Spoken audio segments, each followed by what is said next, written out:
Hello welcome to cube TV. నేను హిమ.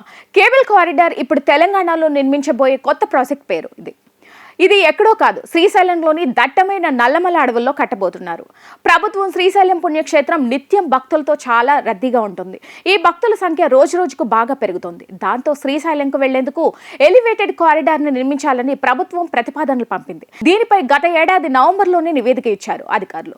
అయితే ఇప్పుడు ఎలివేటెడ్ కారిడార్ కు బదులు కేబుల్ కారిడార్ ను నిర్మించాలని స్కైవే రవాణా శాఖ ప్రయత్నాలు మొదలుపెట్టింది. ఎందుకంటే కేబుల్ కారిడార్ కు భారీగా ఖర్చు అవుతుంది. సుమారు 45.42 కిలోమీటర్ల వరకు ఎలివేటెడ్ కారిడార్ కు నిర్మించాలంటే 7,690 కోట్లు అవసరం అవుతాయి. అంత భారీ డబ్బును పెట్టే బదులు ఇక్కడ 2,270 కోట్లతో కేబుల్ కారిడార్ ను నిర్మించాలని స్కై రవాణా శాఖ కార్యదర్శి ఉమాశంకర్ అధికారులను ఆదేశించారు. దాంతో ఇప్పుడు ఈ ప్రాజెక్ట్ తెరమీదకు వచ్చింది. హైదరాబాద్ నుంచి శ్రీశైలం వరకు వెళ్లే రోడ్డును గతంలోనే 4-వే లైన్లుగా డెవలప్ చేశారు. కానీ ఈ 4-వే లైన్ మన్మునూరు దాకానే ఉంది. ఎందుకంటే మన్మూరు నుంచి దట్టమైన నల్లమల్ల అడవి మొదలవుతుంది.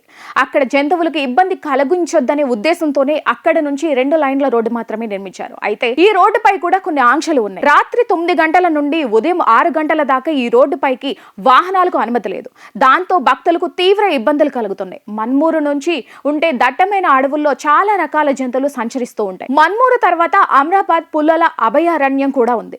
ఇక్కడ అన్ని రకాల క్రూర మృగాలు స్వేచ్ఛగా బయటనే తిరుగుతూ ఉన్నాయి. కాబట్టి ఇక్కడ 4-వే లైన్ కు అటవీ శాఖ అనుమతి ఇవ్వట్లేదు. అందుకే మన్మనూరు నుంచి దట్టమైన అడవుల మీదుగా ఎలివేటెడ్ కారిడార్ కట్టాలని అనుకున్నారు. ఇప్పుడు దీనికి భారీగా ఖర్చు పెరిగిపోవడంతో దానికి బదులు కేబుల్ కారిడార్ కట్టాలని అధికారులు ప్రతిపాదనలు చేస్తున్నారు. ఇదే జరిగితే దేశంలోనే అతిపెద్ద కేబుల్ కారిడార్ ఇదే అవుతుందని అంటున్నారు. నల్లమల్ల అడవి మీదుగా జంతువులకు ఎలాంటి ఇబ్బంది కలగకుండా 45.42 కిలోమీటర్ల వరకు ఈ కేబుల్ కారిడార్ కు కడితే రవాణా బాగా పెరుగుతుంది. అప్పుడు ఈ రోడ్డుకి అవతల వైపు ఇవతల వైపు భారీగా బిజినెస్, రియల్ ఎస్టేట్ అమ్మకాలు పెరిగే ఛాన్స్ కూడా ఉంటుంది.